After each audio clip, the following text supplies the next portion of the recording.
Toujours dans le cadre de notre module sur les études de tendance graphique, on va maintenant parler des figures particulières, ce qui permettra de revenir une fois de plus sur la règle des plus hauts et des plus bas, qui est, comme on vous le rappelle, fondatrice de tous les principes d'analyse graphique, dont les figures particulières font bien évidemment partie. Donc il existe une multitude de figures graphiques censées aider à l'interprétation. Alors vous avez des livres entiers remplis de figures graphiques, et on vous dit si vous rencontrez telle figure c'est signal de hausse, si vous rencontrez telle figure c'est signal de baisse, si vous rencontrez telle figure c'est que il n'y a pas de tendance, etc., etc. Donc si on en croit certains livres, il faudrait se remplir la tête de dizaines et de dizaines, voire de centaines de figures graphiques pour arriver à faire correctement de l'analyse graphique. Nous, ce dont on s'est rendu compte au bout de plusieurs années d'expérience en tant que trader et en tant que formateur, c'est qu'au final, ça pouvait être très contre-productif d'essayer d'apprendre trop de choses, d'essayer d'apprendre par cœur plein de choses et d'essayer d'en savoir le plus possible. Dans certains domaines, c'est très bien, mais dans le domaine du trading, nous, on s'est rendu compte que c'était assez contre-productif. Donc, on s'est rendu compte également qu'on pouvait se passer d'apprendre toutes les figures graphiques et apprendre simplement à les interpréter via les plus hauts et les plus bas. Et c'est ce qu'on va mettre en lumière avec cette leçon en se servant de la figure, des différentes figures qu'on appelle les triangles. Vous allez voir que on va vous dire tel triangle veut dire telle chose, tel triangle veut dire telle chose, puis on va les analyser sans parler de triangle, mais en regardant simplement les plus hauts et les plus bas. Et puis vous allez voir qu'on arrive au final exactement aux mêmes constatations. Donc comme on vous le dit à l'écran, il est en réalité inutile de connaître toutes ces figures si on maîtrise correctement la règle des plus hauts et des plus bas. Et c'est le propos de cette vidéo qui nous permet également de vous présenter la figure graphique des triangles. Donc parfois, une tendance, elle respecte plus les règles des études de tendance sans pour autant invalider la tendance en place. C'est-à-dire que en étudiant les plus hauts et les plus bas, on n'arrive pas à trouver que les cours respectent la version haussière ou la version baissière de la règle des plus hauts et des plus bas. Je rappelle, règle des plus hauts et des plus bas, en tendance haussière, des pics et des creux alignés à la hausse, en tendance baissière, des pics et des creux alignés à la baisse.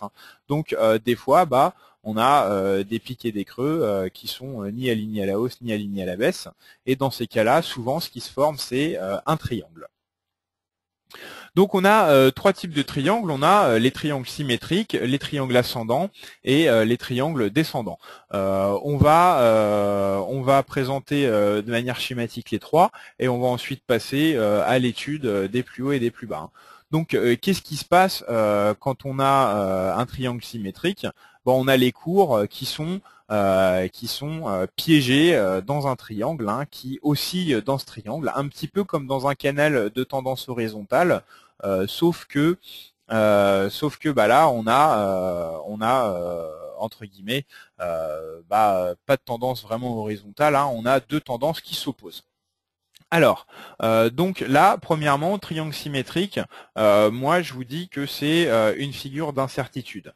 Comme je vous le montre sur le graphique, à la fin d'un triangle symétrique, ça peut se terminer soit par une hausse, soit par une baisse. Il n'y a pas de préférence. On verra qu'avec les autres types de triangles, on a pour les triangles ascendants de plus fortes probabilités de terminer en hausse et pour les triangles descendants de plus fortes probabilités de terminer en baisse. Mais pour le triangle symétrique, c'est entre guillemets 50-50. Donc, que nous dit le triangle symétrique? Le triangle symétrique nous dit incertitude. Bon, d'accord. Ensuite, je regarde que sur ce graphique, j'ai deux choses que je connais. J'ai une ligne de tendance baissière tout à fait valide, vu qu'elle est tracée dans les règles de l'art, c'est-à-dire en reliant des pics et non des creux. Et j'ai également une ligne de tendance haussière, qui est elle aussi tout à fait valide, vu qu'elle est tracée en reliant des creux. Donc, qu'est-ce que j'ai? J'ai une ligne de tendance baissière matérialisant une tendance baissière qui s'oppose à une ligne de tendance haussière matérialisant une ligne de tendance haussière. Conclusion, incertitude. Plus 1 moins 1 égale 0. Plus 1 pour la tendance baissière, plus 1 pour la tendance haussière, moins 1 pour la tendance baissière. Les deux s'annulent. Conclusion, il n'y a pas de tendance. Si je creuse encore plus loin et que je vais regarder mes plus hauts et mes plus bas, qu'est-ce que je vois? Je vois que tiens, j'ai des plus bas décroissants, ça me fait penser à une tendance baissière. On respecte la moitié de la règle des plus hauts et des plus bas, version baissière. Et là, tiens, j'ai des plus bas croissants, ça me fait penser à la règle des plus hauts et des plus bas. Sauf que là, mince, j'ai mes plus hauts qui sont pas correspondants. Donc d'un côté, je respecte la moitié de la règle des plus hauts et des plus bas baissière, et de l'autre côté, je respecte la moitié de la règle des plus hauts et des plus bas haussière. Conclusion, en passant par la règle des plus hauts et des plus bas, j'en viens à une conclusion d'incertitude. Donc que ce soit en regardant un triangle, en regardant deux lignes de tendance qui s'opposent, ou simplement en se contentant de regarder les plus hauts et les plus bas, on en arrive à la même conclusion. On aurait donc pu se passer de savoir ce que c'est qu'un triangle, vu que vous en auriez déduit la même chose en étudiant les plus hauts et les plus bas. On va maintenant passer à un autre type de triangle, le triangle ascendant, où on va pouvoir également se servir des notions qu'on a déjà vues dans cette formation. Donc on voit avec le triangle ascendant, c'est pareil. On a un triangle, au sein duquel sont entre guillemets piégés les cours. Et là, au lieu d'avoir deux lignes qui s'opposent, on a une ligne horizontale et une ligne ascendante. Donc on a vu dans les vidéos précédentes ce que c'est qu'une résistance et ce que c'est qu'une ligne de tendance. Donc on voit tout de suite que un triangle ascendant, il est composé de quoi? Il est composé d'une ligne de tendance haussière et d'une résistance. Qu'est-ce que j'ai? J'ai ma résistance qui me dit les cours sont bloqués. Donc c'est plutôt neutre. C'est ni hausse ni baisse, c'est plutôt neutre. Et on a notre ligne de tendance haussière qui nous dit tendance haussière.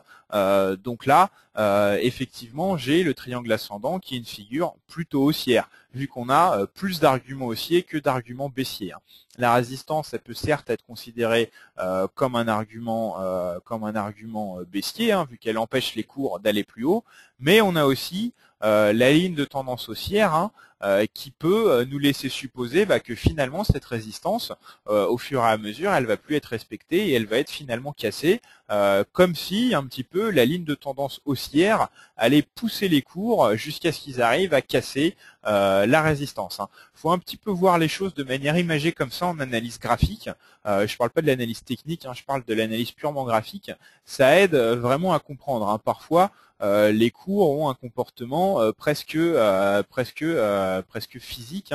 Par exemple, là, on pourrait imaginer que c'est comme une balle qui rebondit entre deux lignes, et puis plus elle rebondit loin dans le triangle, plus elle acquiert de force, jusqu'au final arriver à casser la résistance. Donc maintenant, on va voir la même chose avec les plus hauts et les plus bas. Donc qu'est-ce que j'ai? Au niveau des plus bas, j'ai des plus bas croissants, donc tendance haussière d'après la règle des plus hauts et des plus bas, et j'ai des plus hauts ni croissants ni décroissants, donc j'ai des plus hauts neutres, donc neutre plus haussier égale haussier. Donc le triangle ascendant est une figure de continuation haussière. Ça arrive en général en fin de hausse et ça nous dit qu'il y a une pause dans la hausse et qu'elle va très certainement repartir, cette hausse, à la fin du triangle. Si on étudie cette même figure avec nos résistances et notre résistance et notre ligne de tendance haussière, on se rend compte que c'est une ligne de tendance haussière qui va petit à petit pousser les cours sur la résistance jusqu'à ce qu'il les casse. Donc on arrive jusqu'à ce qu'il la casse. Donc on arrive à la même conclusion. Ça va se terminer en hausse. Et puis si on étudie les plus hauts et les plus bas, on voit qu'il y a plus d'arguments haussiers que d'arguments baissiers. Donc là encore, on en arrive à la même conclusion. ça va se terminer en hausse. Donc encore une fois, ce que je veux vous montrer, c'est que c'est bien de connaître quelques figures graphiques, mais qu'au final, ça sert absolument à rien d'en apprendre beaucoup, parce que je vous garantis qu'il y en a des dizaines, des fanions, des drapeaux, etc. J'en passe et des meilleurs. Ce que je veux vous montrer, c'est qu'il ne faut pas essayer il faut pas essayer de se bourrer la tête avec en essayant d'en savoir le plus possible. Il vaut mieux savoir bien que savoir beaucoup. Il vaut mieux une tête bien faite qu'une tête bien pleine. C'est vrai dans beaucoup de domaines et ça l'est particulièrement dans le trading. Et ça, encore une fois, nous, on a la chance d'avoir deux visions des choses. On a la vision du trader et on a la vision du formateur de trader. Et c'est un point de vue privilégié vraiment pour savoir faire le tri entre ce qu'on a besoin de savoir et ce dont on peut se passer et qu'on étudiera peut-être plus tard. Et c'est ce qu'on fait avec cette formation spécialement conçue pour les débutants. C'est qu'on essaye de simplifier au maximum les choses tout en les gardant également efficaces au maximum, pour pouvoir justement montrer à tout à chacun que le trading c'est quelque chose d'accessible à tous, qu'il suffit de prendre les choses par le bon bout, de réfléchir avec de la méthode et du bon sens, et au final on y arrive sans faire des années d'études. Donc voilà pour le triangle ascendant. On va maintenant voir le triangle descendant. Vous commencez à comprendre la mécanique. Le triangle ascendant, c'est une figure de continuation baissière, c'est-à-dire que ça matérialise une pause dans une tendance baissière qui reste valide. Conclusion, on évolue peut-être de manière plate au sein du triangle descendant, mais il a de grandes chances de se terminer en baisse. Donc, qu'est-ce qu'on a? On a les cours, pareil, qui sont coincés dans ce triangle. Et ce triangle est composé de quoi? Comme on le voit, un support et une ligne de tendance baissière. Donc, pareil que pour le triangle ascendant, là j'ai ma ligne de tendance baissière qui pousse mes cours vers le bas jusqu'à ce qu'ils arrivent finalement à casser le support et à poursuivre leur baisse. Donc on arrive à la conclusion que ça va se terminer en baisse. Même conclusion qu'en interprétant de but en blanc le triangle descendant. Ensuite, regardons les plus hauts et les plus bas. On voit qu'on a des plus bas de même niveau, ni hausse ni baisse, alors qu'on a des plus hauts qui sont décroissants. Donc si on étudie le triangle descendant via le prisme de la règle des plus hauts et des plus bas, on a argument neutre plus argument baissier. Conclusion, ça va se terminer en baisse. Donc encore une fois, j'espère vous avoir montré que l'étude des plus hauts et des plus bas, c'est vraiment ce qu'il y a de plus fondamental dans l'étude de tendance graphique, et ça va nous permettre vraiment de faire un travail préparatoire au repérage de beaucoup de mouvements, et on va voir également que les plus hauts et les plus bas, finalement on s'en servira même dans l'analyse technique, parce que ça va nous repérer, ça va nous aider à repérer certains signaux dans le cadre de l'étude des indicateurs qu'on verra très bientôt. Donc, l'utilisation en trading des triangles, donc ce sont des figures de continuation qui marquent une pause dans la tendance qui reste néanmoins valide.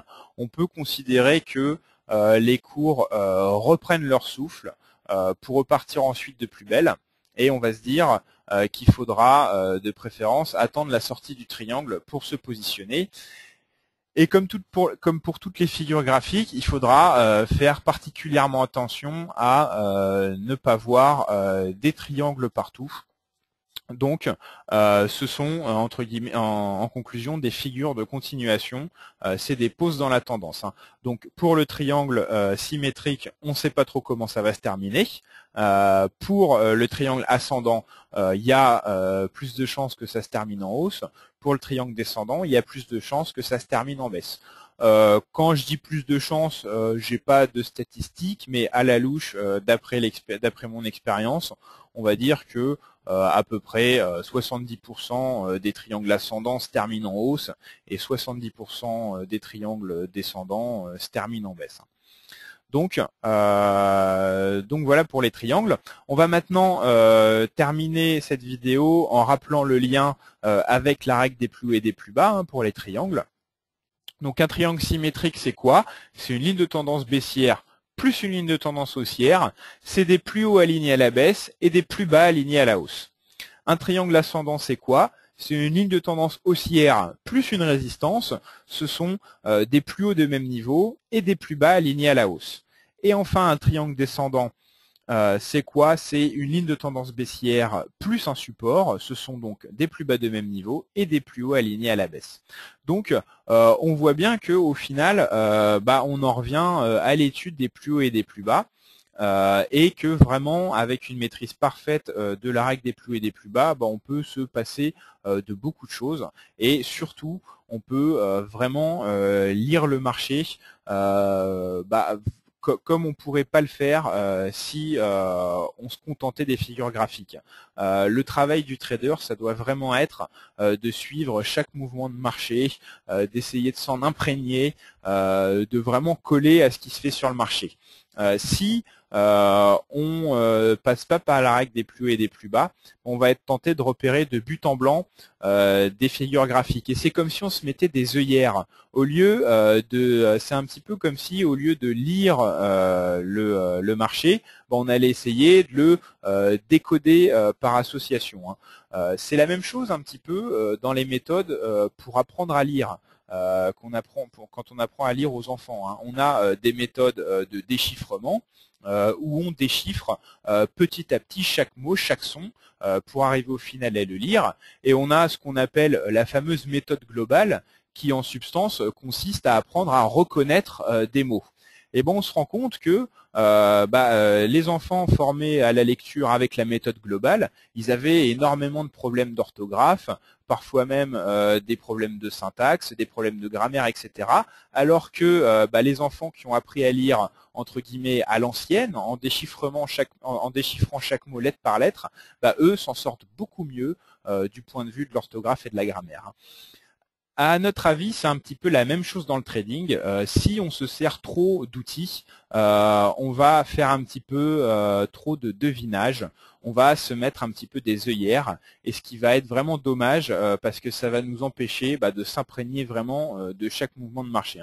Je pense vraiment que la comparaison du trading avec l'apprentissage de la lecture, c'est assez pertinent. Donc vraiment, il faut déchiffrer les cours et non pas essayer de reconnaître des choses déjà prémâchées. Donc on a maintenant terminé avec cette première partie de l'étude de tendance graphique. On va passer à la deuxième partie de l'étude de tendance graphique qui va vraiment être plus concrète, où on va étudier cette fois les retournements de tendance.